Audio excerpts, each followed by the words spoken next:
Bonjour et bienvenue. Aujourd'hui, on s'attaque à un monument, une véritable bible des relations humaines. Comment se faire des amis de Dale Carnegie. Ah oui, un livre qui a changé des millions de vies. On a des extraits entre les mains et pour planter le décor, j'ai une statistique qui m'a vraiment interpellé. Ah oui? C'est une étude de la Fondation Carnegie. Elle révèle que même dans les métiers d'ingénieur ou de comptable, le succès financier dépend à 85% des compétences humaines, de la personnalité. Et seulement 15% des connaissances techniques. C'est ça, c'est énorme. Du coup, notre mission aujourd'hui, c'est de plonger là-dedans, de voir comment appliquer ces principes ici et maintenant. Oui, et c'est crucial de le dire tout de suite, ce n'est pas un manuel de manipulation. C'est vrai que le titre peut faire un peu marketing. Exactement.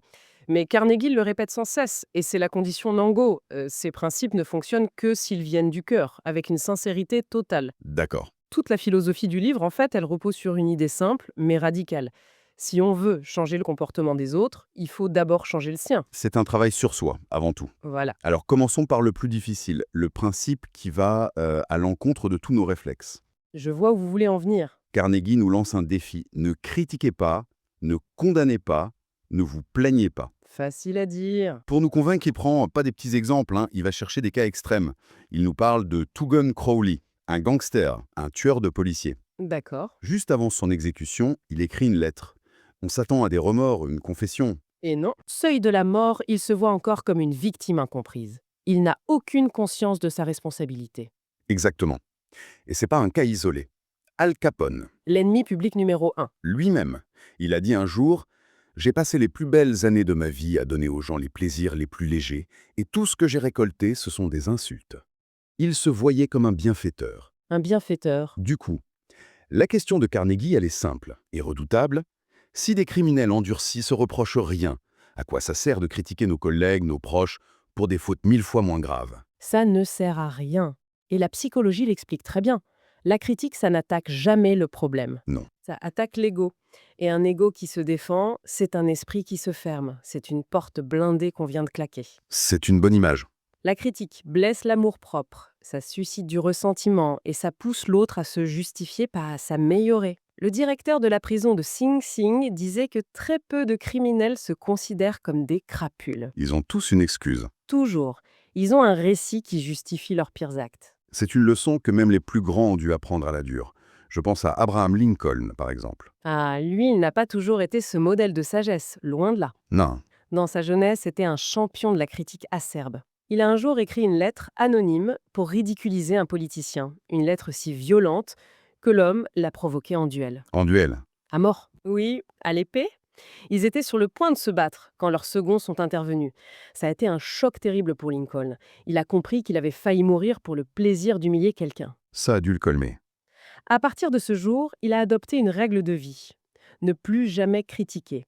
Des années plus tard, en pleine guerre de sécession, quand ses généraux faisaient des erreurs monumentales, Qui coûtait des milliers de vies. il se refusait à les condamner. Il disait: ne jugeons pas si nous ne voulons pas être jugés. Faut bien se mettre dans la tête qu'on ne s'adresse pas à un être de logique pure. Non, pas un ordinateur. Voilà. On parle à une créature d'émotion pétrie d'orgueil. Ok. Donc, si on accepte que la critique est une impasse totale, ça laisse un vide. Comment on motive les gens alors? Sur quel levier on appuie? On appuie sur le levier le plus puissant de la nature humaine. Carnegie dit qu'il n'existe qu'un seul moyen au monde d'amener quelqu'un à faire quelque chose, c'est lui donner envie de le faire. Lui donner envie. Et pour ça, il faut toucher à ce que le psychologue William James appelait le principe le plus profond de la nature humaine. La soif d'être apprécié? Exactement, le mot soif est essentiel. C'est pas un désir, c'est un besoin aussi fondamental que la faim. Et ce besoin, il est unique à notre espèce. J'adore l'anecdote sur son père le fermier. Racontez. Son père élevait des porcs et des bovins, et il gagnait tout le temps des premiers prix dans les foires. Il était tellement fier de ses rubans bleus qu'il les montrait à tout le monde. Et les animaux, eux? Les cochons et les vaches s'en fichaient complètement. Mais pour son père, ça nourrissait ce sentiment vital d'importance. C'est un moteur universel. Et ce qui est fascinant, c'est que ce désir d'importance, c'est une sorte d'énergie neutre. C'est la façon dont on le satisfait qui va déterminer notre destinée. Une énergie neutre, j'aime bien l'idée. Prenez John D. Rockefeller. Il a satisfait ce besoin en finançant un hôpital en Chine qui a sauvé des millions de vies. D'accord. Le bandit Dillinger, lui, satisfaisait le même besoin en étant l'ennemi public numéro un, en voyant sa tête à la une de tous les journaux. C'est vrai que même les plus grands personnages historiques n'y échappent pas. George Washington voulait qu'on l'appelle Sa Grandeur, le président. Christophe Colomb voulait le titre d'amiral de l'océan. Mais dans le monde de l'entreprise, comment ça se traduit? Charles Schwab, le premier dirigeant à gagner $1 million par an. Il disait que son plus grand talent, c'était sa capacité à développer le meilleur chez les gens. Et comment il faisait? Il disait « Je suis prodigue de mes compliments et avare de mes critiques ». Ça résume bien. Il avait tout compris. Il ne flattait pas, il complimentait. Et la différence est capitale. La flatterie, c'est faux. C'est faux, c'est égoïste et ça se sent à des kilomètres. Le compliment, c'est une appréciation sincère, spécifique et désintéressée. La critique tue l'ambition, l'appréciation sincère la fait éclore. D'accord, je comprends le principe. Ne pas critiquer et apprécier sincèrement. Mais est-ce que ça peut pas sonner un peu faux à la longue? Surtout dans un environnement pro rapide, exigeant. C'est une excellente question. Et c'est là qu'on touche au cœur du sujet. Si c'est une technique qu'on applique, oui, ça sonnera faux. Mais- Et plus pratique, le premier, le plus fondamental, c'est de s'intéresser sincèrement aux autres. Comme le magicien Flurston. Exactement. Howard Thurston, le plus grand magicien de son époque. Il n'était pas forcément le plus habile, mais le public l'adorait. Et son secret fait lui. Avant de monter sur scène, il se répétait en coulisses « J'aime mon public, j'aime mon public ». C'est plus qu'une phrase, c'est une reprogrammation mentale. Ça change toute sa posture. Précisément. Et ce qui est puissant là-dedans, c'est que ça force à chercher le positif. C'est un exercice actif. On ne peut pas aimer son public si on pense « celui-là a l'air de s'ennuyer Ça recadre tout. ». Et les gens le ressentent.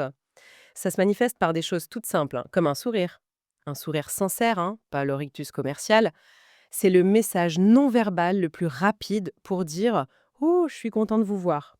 Un autre outil qui semble anodin mais qui est une bombe atomique relationnelle, se souvenir du nom des gens. Ah oui, L'histoire de Jim Forley, l'artisan des campagnes de Roosevelt, on dit qu'il pouvait appeler 50 000 personnes par leur prénom. c'était sa superpuissance politique. Parce que notre nom, c'est la musique de notre identité. C'est le son le plus doux et le plus important qui soit. L'oublier ou l'écorcher, c'est terrible. C'est envoyer le message « Vous n'êtes pas assez important ». Andrew Carnegie, le magnat de l'acier, était un maître en la matière. Il voulait vendre des rails à une compagnie ferroviaire dont le président s'appelait J. Edgar Thomson. D'accord. Il a fait mieux que lui envoyer des lettres. Il a construit une gigantesque aciérie à Pittsburgh et il l'a baptisée. Les ateliers métallurgiques J. Edgar Thomson. Voilà, c'est du génie. Inutile de dire à qui Thomson a acheté ses rails par la suite. Ce qui est fascinant, c'est qu'il a compris que le plus grand compliment n'est pas verbal, c'est un acte. Il a gravé son nom dans l'acier. On passe de la technique à l'art. Et cette logique s'applique à un autre outil. L'écoute. Le silence. Peut-être l'outil de communication le plus sous-estimé. Ah oui, l'histoire du botaniste est incroyable. Carnegie est à une soirée, et au lieu de briller, il écoute fasciné un botaniste lui parler de plantes pendant des heures. Carnegie a quasiment pas dit un mot. Et à la fin, À la fin, le botaniste dit à leur hôte que Carnegie est le causeur le plus brillant qu'il ait jamais rencontré.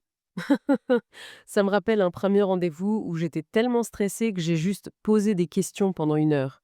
À la fin, la personne m'a dit qu'elle avait passé une soirée formidable. Comme quoi, ça marche même par accident.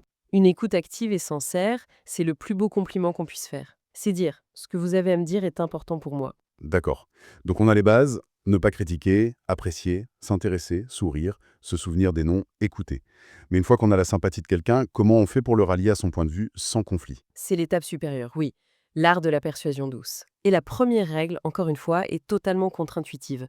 Le meilleur moyen de remporter une discussion, c'est de l'éviter. Attendez, ça me paraît difficile. Parfois, faut bien défendre son point de vue, ses intérêts, non? Vous touchez un point essentiel. Il y a une différence fondamentale entre une discussion constructive et une dispute d'ego. D'accord.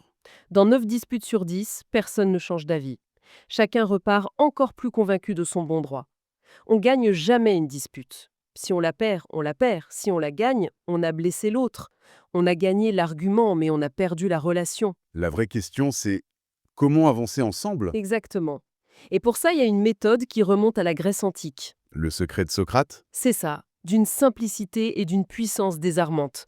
Au lieu de commencer par les points de désaccord, commencez par les points sur lesquels vous êtes d'accord. On cherche le terrain d'entente. On pose des questions qui amènent l'autre à dire « oui » immédiatement. Chaque oui est une petite impulsion psychologique qui met l'autre dans un état d'esprit positif, ouvert.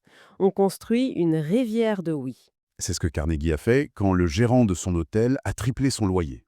Sa première réaction, c'était la fureur. On le comprend. Mais au lieu d'aller hurler, il a appliqué la méthode. Il est allé voir le directeur et il a commencé par dire « J'ai été surpris par votre lettre, mais je vous en veux pas. Si j'étais à votre place, j'aurais fait pareil. Votre devoir, c'est de rendre cet hôtel rentable. » Premier oui. Il valide la position du directeur. Il ne se place pas en adversaire. Exactement. Puis, il prend une feuille et liste les avantages et les inconvénients. Il dit « D'un côté, si je pars, la salle est vide, vous pouvez la louer pour des balles. De l'autre, mes conférences attirent un public riche, c'est une pub incroyable et gratuite pour vous. Qu'est-ce qui est le plus avantageux à long terme ?» Il le laisse conclure lui-même. C'est ça. Le directeur a conclu lui-même que garder Carnegie était plus profitable.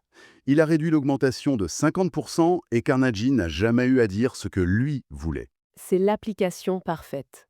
Et ça mène à un dernier point crucial. Parfois, la meilleure stratégie, c'est de se taire. Laissez l'autre parler. On a tous une sorte de pression émotionnelle. Quand quelqu'un est en colère, il a besoin de faire sauter la soupape. Si on l'interrompt, si on argumente, On met un couvercle sur la marmite. et tout explose. Si on l'écoute patiemment, on ouvre la soupape. C'est l'histoire de ce client furieux qui débarque dans le bureau d'un fournisseur. Un certain Julian Detmer, en hurlant qu'on l'a trompé. Le scénario classique. Detmer, au lieu de se défendre, s'assied et écoute. Il le laisse vider son sac, cracher tout son venin pendant qu'il prend des notes. Et une fois que le client n'a plus de vapeur, Detmer lui dit calmement « Je vous remercie d'être venu me dire ça. Vous me rendez un grand service. Il désamorce tout. » Complètement. Le client qui s'attendait à un combat se retrouve face à un allié. Il finit par déjeuner avec Detmer, passe une commande encore plus grosse et paie son ancienne facture. Pourquoi? Parce qu'on l'a écouté. On a respecté son émotion avant de discuter des faits. Quand on met tout ça bout à bout, on voit se dessiner une philosophie complète. Comment la résumer? Si on connecte tous ces points, le fil rouge, c'est un changement radical de perspective.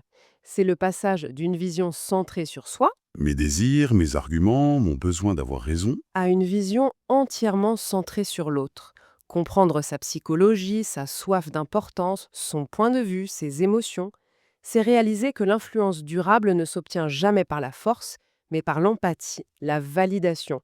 C'est arrêter de vouloir gagner des batailles pour commencer à construire des ponts. Et Carnegie insiste beaucoup sur le fait que ce ne sont pas des trucs à appliquer mécaniquement. Non, c'est une nouvelle règle de vie. C'est le point le plus important. Sans sincérité, ces techniques deviennent de la manipulation. Et l'être humain a un détecteur de manipulation extrêmement sensible. Ça doit venir d'une réelle volonté de mieux interagir. Absolument. Pour conclure, j'aimerais proposer une petite expérience. Carnegie ne demande pas de tout révolutionner du jour au lendemain. Alors, voici une question pour la route. Et si on s'engageait, pendant une seule semaine, à appliquer sincèrement un et un seul de ces principes? Juste un. Juste un. Par exemple, ne formuler absolument aucune critique. Ou alors s'astreindre à trouver chaque jour une qualité sincère à complimenter chez quelqu'un. Si on faisait ça pendant 7 jours, quelle transformation, même infime, pourrait-on observer dans notre relation la plus importante?